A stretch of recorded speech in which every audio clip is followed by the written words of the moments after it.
Hi hello வணக்கம் friends, welcome to sweet Aamu channel. இன்றைக்கி என்ன ரெசிபி செய்ய போகிறோன்னு பார்த்தீங்கன்னா, அட்டகாசமான அற்புதமான டேஸ்டியான சுவையான மாங்காய் தொக்கு தாங்க செய்ய போகிறோம். மாங்காய் தொக்கு இது வந்து 3 மாதம் வரைக்கும் கூட நீங்கள் ஸ்டோர் பண்ணி சாப்பிடலாம், கெட்டே போகாது. வாங்க எப்படி செய்யலான்னு வீடியோக்குள்ளே போய் பார்க்கலாம். அதுக்கு நம்ம முதல்ல போய் மாங்காவை ஃப்ரெஷ்ஷாக வந்து பறிச்சுட்டு வர போகிறோம்.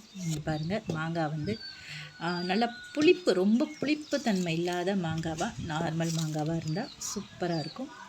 பாருங்கள், மாங்காய் எல்லாம் எவ்வளோ ஃப்ரெஷ்ஷாக இருக்குது பாருங்கள். இதை பறித்து நம்ம இப்போ சீவி எடுத்து வச்சுக்கலாம். பாருங்கள், நான் இப்போ பறிச்சுட்டு வந்துட்டேன். பறிச்சுட்டு தோலை சீவிட்டு நல்லா துருவி எடுத்து வச்சுருக்கேன். இப்போ செய்முறைக்கு போயிடலாம். ஒரு பாத்திரத்தில் கடுகு வந்து பொரிய விட்டு எடுத்துக்கோங்க. நல்லா வெடிக்க விட்டுட்டு கடுகை ரொம்ப கம்மி தீயில வச்சு கருகாமல் நல்லா வந்து பொரியணும். கடுகு வந்து பொரிஞ்சதுக்கப்புறம் தனியாக எடுத்து வச்சுக்கலாம். ஒரு பாத்திரத்தில் மாற்றிக்கோங்க. நல்லா ஆறணும், அதுக்காக தான் பிளேட்டில் மாற்றிக்கோங்க. அதே பாத்திரத்தில் நம்ம வந்து வெந்தயம் வந்து வறுக்க போகிறோம். இதையும் வந்து கருகாமல் நல்லா வந்து பொன்னிறமாக ஸ்லோ ஃப்ளேம்லேயே வச்சு வறுத்து எடுத்துக்கோங்க. இதையும் வந்து அதே தட்டில் நம்ம மாற்றிக்கலாம். இது ரெண்டும் இப்போ நல்லா ஆறினதுக்கப்புறம் நம்ம அரைச்சி எடுத்துக்கலாம். நான் இன்றைக்கி மிக்ஸி ஜாரில் வந்து அரைக்கலை, நான் வந்து அம்மியில் தான் வந்து அரைக்க போகிறேன். இப்போல்லாம் வந்து நிறைய அம்மி தான் யூஸ் பண்ணுறேன்.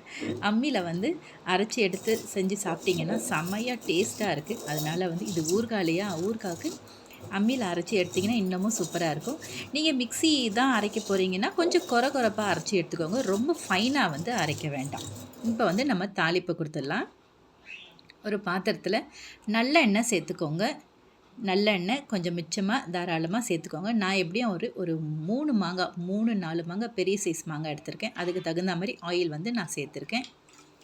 சேர்த்துட்டு கடுகு, உளுந்து இது ரெண்டுத்தையும் வந்து நல்லா பொரிய விட்டுக்கோங்க. கடுகு, உளுந்து, சீரகம் நல்லா பொரிய விட்டுக்கோங்க. அது கூட பூண்டு வந்து ஒரு கைப்பிடி அளவு பூண்டு வந்து நான் தட்டி எடுத்து வச்சுருக்கேன். அந்த பூண்டை வந்து நிறம் மாறணும், அது வரைக்கும் கொஞ்சம் நல்லாவே வதக்கிக்கோங்க. நான் வந்து ஒரு 100 கிராம் அளவு மிளகாத்தூள் எடுத்திருக்கேன். தனி மிளகாத்தூள், குழம்பு மிளகாத்தூள் இல்லை, தனி மிளகாத்தூள் எடுத்திருக்கேன். இதையும் வந்து நல்லா அந்த எண்ணெயிலே அந்த பச்சை வாசனை போகிற அளவுக்கு கொஞ்சம் வதக்கிக்கோங்க. ஸ்லோ தீயில வச்சுக்கோங்க, இல்லைன்னா மிளகாத்தூள் கருகிடும். இது கூட வந்து ஒரு பெரிய ஸ்பூன் அளவு பெருங்காயத்தூள் வந்து நான் சேர்த்துக்கிறேன். பெருங்காயத்தூள் சேர்த்து போடுங்க, வாசனையாக இருக்கும். இது கூட ஒரு 5 ஸ்பூன் வந்து உப்பு எடுத்திருக்கேன், சால்ட் உப்பு எடுத்திருக்கேன். அதையும் வந்து இதில் சேர்த்துக்கோங்க. சேர்த்து எல்லாம் நல்லா கலரி விடுங்க.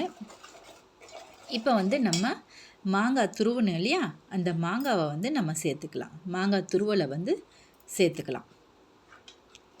கொஞ்சம் கொஞ்சமாக இந்த மாதிரி சேர்த்துக்கோங்க. ஆனால் தீ வந்து ரொம்ப கம்மியாகவே இருக்கணும், ரொம்ப ஹை ஃப்ளேமில் வச்சிடாதீங்க. ரொம்ப சிறும் தீன்னு சொல்லுவாங்க இல்லையா, அந்த மாதிரி வச்சுக்கோங்க. இப்போ இதை வந்து நல்லா கலரி விடலாம். ரொம்ப ஹை ஃப்ளேமில் வச்சிங்கன்னா மிளகாத்தூள் நிறம் மாறிடும், கருகிடும். அதனால் நல்லா இருக்காது, பார்க்கவும் நல்லா இருக்காது, டேஸ்ட்டும் வந்து மாறிடும். அதனால் வந்து லோ ஃப்ளேம்லேயே வச்சு இந்த மாதிரி கலரி விடுங்க. எண்ணெய் வந்து கம்மியாக இருக்கேன்னு பார்க்காதீங்க. எண்ணெய் வந்து அதுவாக பிரிஞ்சு வரும். நம்ம வதக்க எண்ணெய் தனியாக பிரிஞ்சு வரும். அது வரைக்கும் நம்ம ஸ்லோ ஃப்ளேம்லேயே வதக்கிக்கிட்டே இருக்கலாம். இப்போ இது கூட வந்து நம்ம அரைச்சி வச்சோம் இல்லையா, கடுகு வெந்தயம் வறுத்து பொடி பண்ணி வச்சோம் இல்லையா, அந்த பொடியை வந்து இந்த சமயத்தில் சேர்த்துக்கோங்க. சேர்த்துக்கிட்டு இதையும் வந்து வதக்கி விட்டுட்டே இருங்க. அதே கம்மி ஃப்ளேம்லேயே வச்சு வதக்கி விட்டுட்டே இருங்க. நீங்கள் வதக்க இந்த எண்ணெய் வந்து தனியாக பிரிஞ்சு வரும். இதை வந்து சுட சாதம், இட்லி, தோசை இது எல்லாத்துக்கூடையும் சேர்த்து சாப்பிடலாம். அவ்வளோ அட்டகாசமாக இருக்கும், கெட்டே போகாது. நீங்கள் 3 மாதம் வரைக்கும் கூட வச்சு இதை ஸ்டோர் பண்ணி சாப்பிட்லாம். பார்த்திங்களா, எண்ணெயெல்லாம் வந்து நல்லா திரிஞ்சு வந்திருக்கு பாருங்கள். இந்த மாதிரி ஸ்லோ ஃப்ளேம்லேயே வச்சு நம்ம வதக்கிக்கிட்டே இருக்கணும். இந்த மாதிரி வதக்கிக்கிட்டே இருங்க. அட்டகாசமாக அற்புதமாக இருக்கும். மாங்காய் துவையல் செமையாக ரெடியாக இருக்குது. நான் சொன்ன மாதிரி இதை வந்து சுட சாதம், இட்லி, தோசை கூடலாம் சேர்த்து சாப்பிட்டிங்கன்னா சூப்பராக இருக்கும். இந்த பாருங்கள், நல்லா ஆறி இருக்குது, எண்ணெயெல்லாம் திரிஞ்சு வந்திருக்கு. இதை வந்து ஒரு ஏர்டைட் கண்டெய்னரில் வந்து நீங்கள் ஸ்டோர் பண்ணி எடுத்து வச்சுக்கோங்க.